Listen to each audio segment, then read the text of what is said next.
안녕하세요. 정세원 아이사 라이프 레시피 정나래입니다. 출래 불사춘, 봄이 왔는데 아직 봄이 오지 않은 분들을 위해서 지난 영상에서 생청국장을 소개해 드렸는데요. 따뜻한 봄이 왔는데 여전히 몸도 마음도 추운 분들의 몸이 활짝 피어날 수 있게 도와드릴 수 있는 음식이 바로 찹쌀입니다. 선생님, 저희 집은요, 밥에 찹쌀 넣어서 먹는데 괜찮은가요? 찹쌀이 좋은가요? 아니면 이런 일반 쌀이 좋은가요? 하고 질문을 자주 받는데요. 우리가 밥을 하는 일반 쌀은 맵쌀이라고 하고 찹쌀은 맵쌀에서 살짝 돌연변이화된 것이라 품종은 같은데요. 요즘은 개량을 해서 찰기를 더 많이 보강한 개량 찹쌀도 있더라고요. 쌀의 전분 중에서 좀 퍽퍽한 식감을 주는 것은 아밀로즈이고요. 쫀득한 찰기를 주는 것은 아밀로펙틴인데요. 자, 맵쌀에는 아밀로즈가 약 한 25% 그리고 아밀로펙틴이 함께 있는 반면에 찹쌀에는 아밀로즈가 없고 아밀로펙틴만 있어서 찹쌀이 맵쌀보다는 쫀득하고 찰기가 있습니다. 찹쌀밥을 할 때 물을 평소보다 적게 잡는 것도요. 아밀로즈가 없는 그 자리에 수분이 가득 차 있기 때문이에요. 찹쌀은 찰기가 있기 때문에 정월 대보름에 잡곡밥하고 같이 넣어서 지어 먹으면 좀 퍼석거림이 덜하고 목 넘김이 쉬운데요. 단순히 쫀득한 찰기만 있는 게 아니라 특별한 효능이 있습니다. 자, 첫 번째는 몸이 차가운 냉증을 다스리는 작용이 있는 거예요. 자, 여러분, 암세포가 가장 좋아하는 온도가 몇 도인지 아시나요? 35도입니다. 우리 몸의 체온은 평균 36.5도 정도 되는데 더 낮은 36도가 되면 몸을 떨면서 열을 보충하려는 현상이 나타나고 35.5도가 되면 배설 기능이 저하되고 알레르기 증상이 쉽게 나타나고 35도로 떨어지면 암세포 증식이 활발해집니다. 체온이 1도만 낮아져도 면역력이 30%나 감소하기 때문에 냉증은 면역력과 직결되는 문제죠. 냉증이 생기는 다양한 원인에 대해서는 제가 위에 영상에서 알려드렸으니까 못 보신 분들은 꼭 먼저 보시고 오셨으면 하고요. 자, 찹쌀은 한의학적으로 성질이 따뜻해서 우리 몸의 대사 기능을 촉진시킵니다.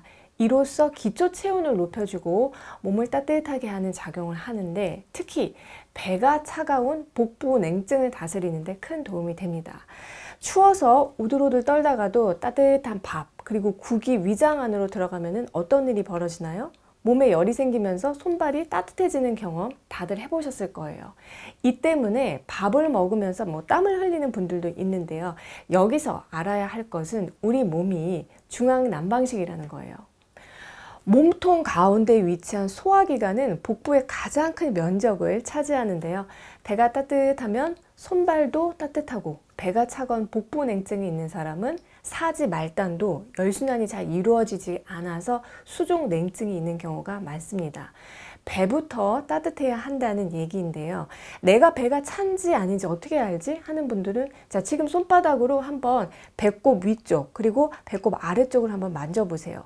우리 손바닥은 다른 신체 부위보다 1.5도 정도 온도가 낮기 때문에 손바닥을 펴서 복부에 갖다 댔을 때 손바닥보다 복부가 더 차갑다고 느껴진다면 복부 냉증을 의심해 볼 수가 있는데요. 이런 분들은 찹쌀밥을 매일 드시면 복부 냉증을 완화하는 데 큰 도움을 받으실 수 있어요. 찹쌀의 두 번째 효능, 림프순환을 촉진시킨다는 거예요. 혈액순환은 많은 분들이 알고 있지만 림프는 대부분 놓치고 있는 내용인데요. 자, 혈액순환은 상수도 시스템이라면 림프는 하수도 시스템입니다. 혈액을 깨끗하게 여과야 해서 노폐물을 배출하고 우리가 지방을 섭취하면 분해하는 대사작용을 하고요. 무엇보다도 면역세포가 바이러스 등과 싸우는 면역작용이 일어나는 곳이라고 할 수가 있어요. 자, 이러한 위장관 주변으로 림프관이 모여있는 복강 림프절이 자리하고 있습니다. 배가 찬 사람은 림프순환이 느려지면서 배가 그득한 복부 팽만 그리고 지방독으로 인한 각종 알레르기 증상, 면역력이 떨어지거나 또 항진되는 그런 면역력의 문제가 생길 수가 있는데 이런 경우에도 찹쌀밥을 지어서 매일 드시면 복부의 림프순환을 개선시켜서 이런 면역 균형을 잡아주는 데 도움이 됩니다. 찹쌀의 세 번째 효능은 소화를 잘 되게 한다는 것인데요. 위장관으로 가는 혈관을 확장해서 따뜻한 혈액이 위장 근육으로 충분히 공급되게 하기 때문에 위장의 운동이 활발해집니다. 자, 정체해 있던 위장이 활발하게 움직이면 당연히 소화가 잘 되고 또 막혔던 체기도 내려가겠죠. 그래서 찹쌀밥을 지어서 먹으면 소화가 잘 된다는 얘기가 나오게 되는 것인데요. 국내 한 대학 연구에서 찹쌀 속에 있는 프롤라민이라는 성분이 위 점막을 보호하는 점액질을 한 50% 정도 더 분비되게 하고 또 위 점막의 항산화 기능도 30% 개선시켰다고 하는데요. 프롤라민 성분은 열에 가하면 손실된다는 그런 제한점은 있지만 평소에 위 식도 점막의 염증이나 궤양이 치료를 해도 계속 만성적으로 재발하는 분이라면은 찹쌀로 밥을 지어 먹는 것보다는 물에 찹쌀가루를 넣어서 직접 복용하는 방법이 더 효과적일 수 있습니다. 찹쌀의 네 번째 효능은 기력을 돋구는 작용인데요.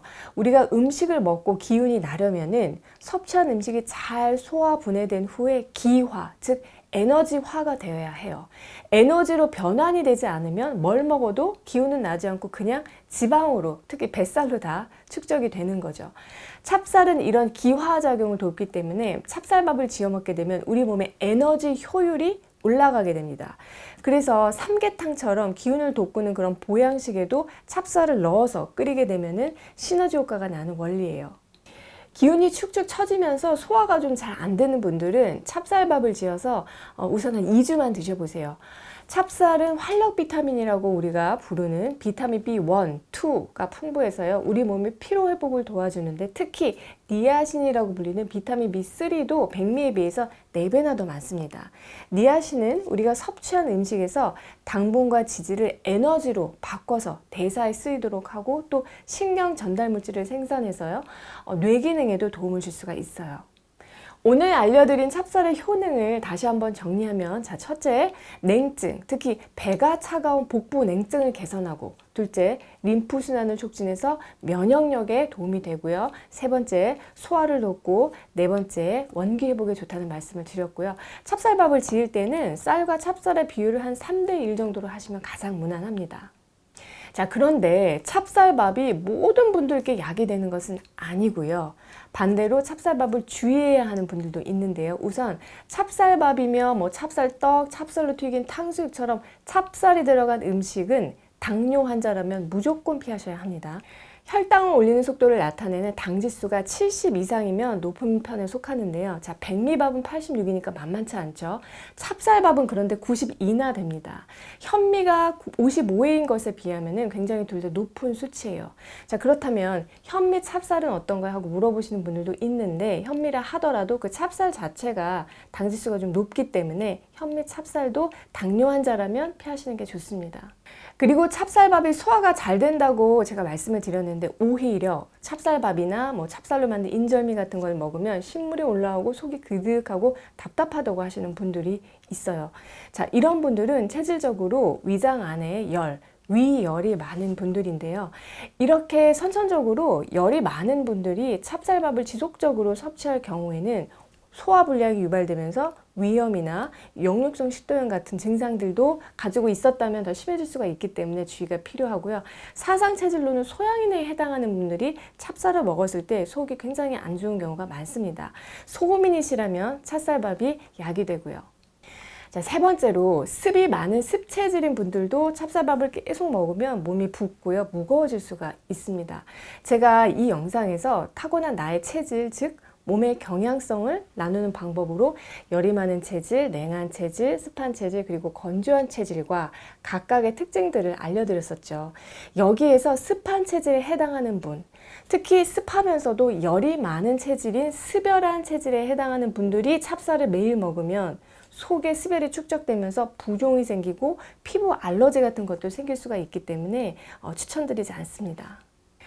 마지막으로 찹쌀은 100g당 칼륨 함량이 백미가 88mg, 그리고 찹쌀은 104mg이니까 백미보다 높다는 것을 알 수가 있어요. 따라서 신장질환이 있어서 저칼륨 식사를 해야 하는 분들은 양 조절에 조금 주의가 필요합니다. 여러분 오늘 내용이 도움이 되셨나요? 올해도 정나래와 함께 슬기로운 식시생활 하시고요. 저는 다음에 또 좋은 내용으로 찾아뵐게요.